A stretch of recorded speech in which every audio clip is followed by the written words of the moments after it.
This is The Dragon's Roar by Priestess of Groove, narrated by RileyRoxx. Chapter 25, Daenerys 1. She couldn't seem to get away from her gray mount. She spent all day riding her, and yet it was not enough. Her fingers combed through the silver mane, and she brushed the days of dust from her neck. There were slaves to care for her horse, but brushing her mare was one of the few things that cheered her. Although Drogo had not done anything not expected of a husband, he made her uneasy. She was still coming to terms that she now belonged to Khal Drogo. Even so, it was better than belonging to her brother. In spite of the intense heat of the sun, she shivered. Viserys no longer bothered her, for which she was grateful. Now that she had been married, he tended to hover around her husband, making snide comments and insults regarding the deal they had made.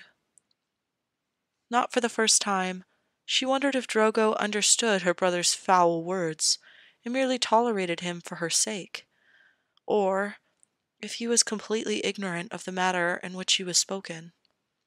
It was difficult to believe that Drogo cared any more about Viserys than his horse cared about a fly buzzing around its ear. No matter, she still maintained her distance with her brother. She didn't need any more opportunities to wake the dragon. Dany hovered around her mare, humming a Dothraki tune she had heard recently. For all she knew, it was a song about butchering another Khal's tribe. But she had enjoyed the song. She was still learning the Dothraki tongue, and she was starting to piece spoken sentences together, but sung words still eluded her. They had stopped camp outside one of the free cities, Qohar. After a few months riding through the vast forest of Qohar, she had marveled at the trees that towered over them, and provided them shade on the way back to the Dothraki Sea. Having spent the majority of her life being escorted from house to house, only ever glimpsing the outside world, she could not contain her smile.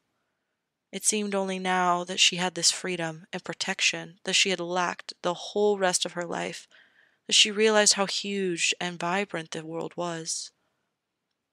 Despite being a little uneasy about marrying Drogo, being free to roam the world outside was worth it. "I won't keep you in a cage, little one," she thought, as her hand ghosted over her midsection. She had not bled in nearly 2 moons. Her maids had been excited to tell Drogo, but she insisted that she would inform him when she was ready. They made this being that was growing inside of her.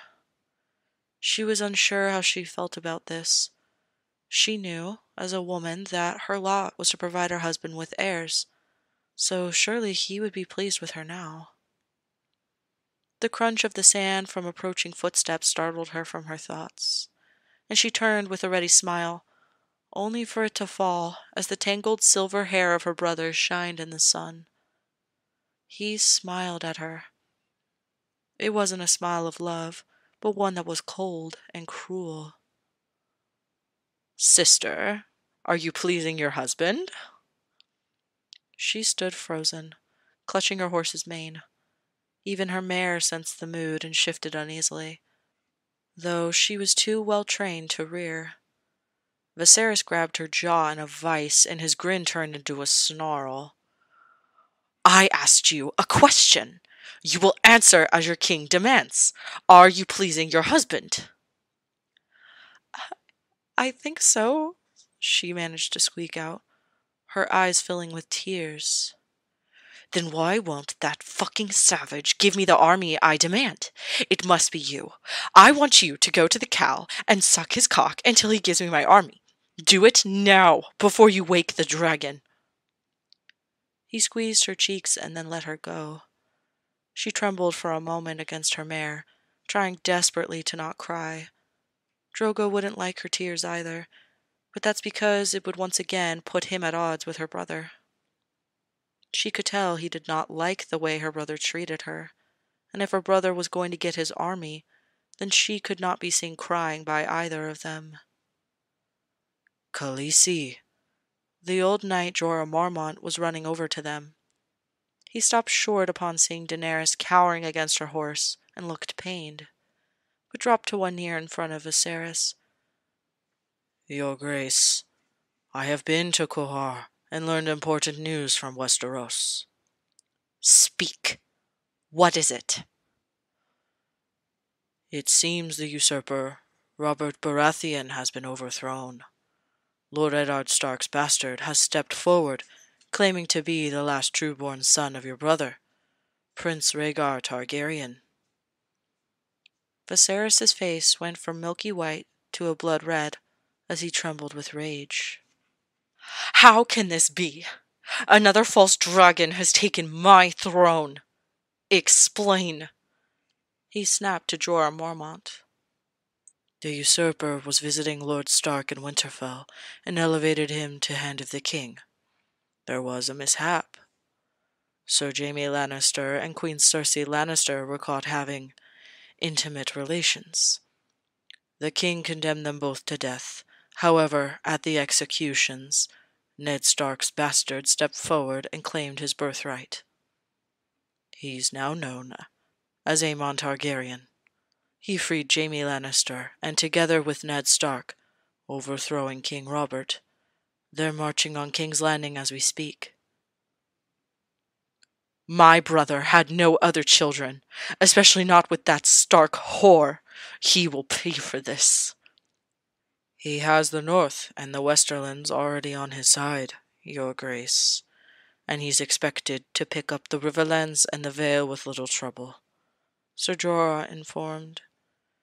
To Daenerys he appeared nervous. From the way she could see, his eyes roved back and forth from the ground to her. Viserys, however, paid neither of them any attention. "When I get my army, I will make them all burn. Serving the Lannister cunt who murdered our father. Inexcusable. No dragon would do that. I will make them pay." Viserys snarled and stomped off, appearing to forget them, much to Daenerys' relief. Jorah watched him go, and when he was a safe distance away, he stood and peered at Khaleesi with worry. "Are you well, Khaleesi?" I'm fine."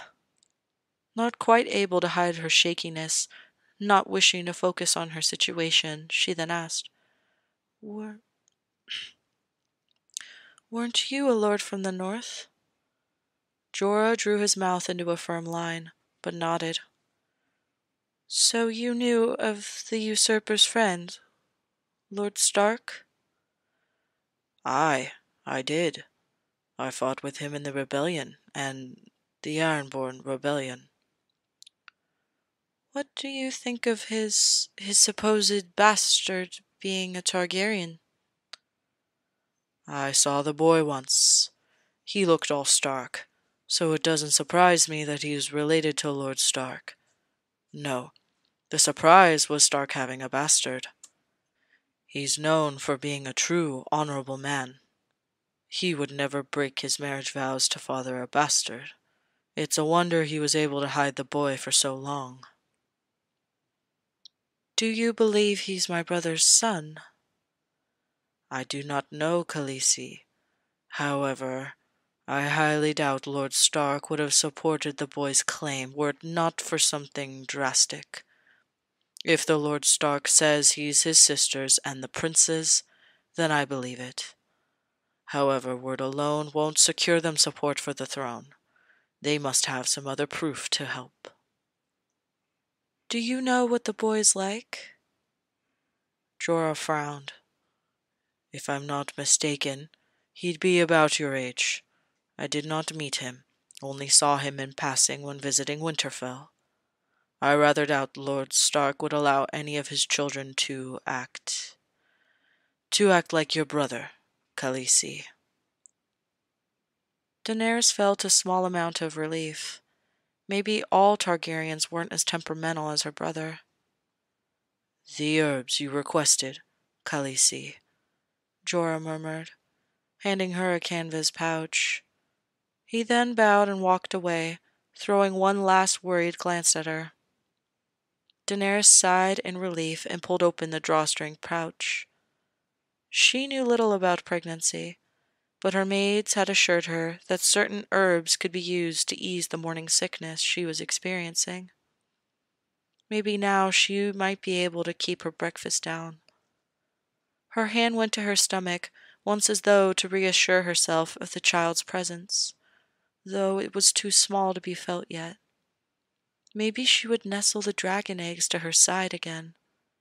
They were supposed to be stone, but she had an inkling that they weren't, and that somehow the new life inside her could, in some way, grant life to the 2 eggs.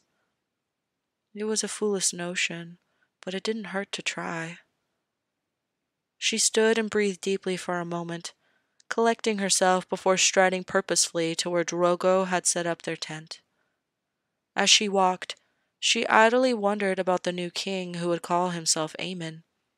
As the son of the firstborn prince, he would have a stronger claim on the throne than Viserys.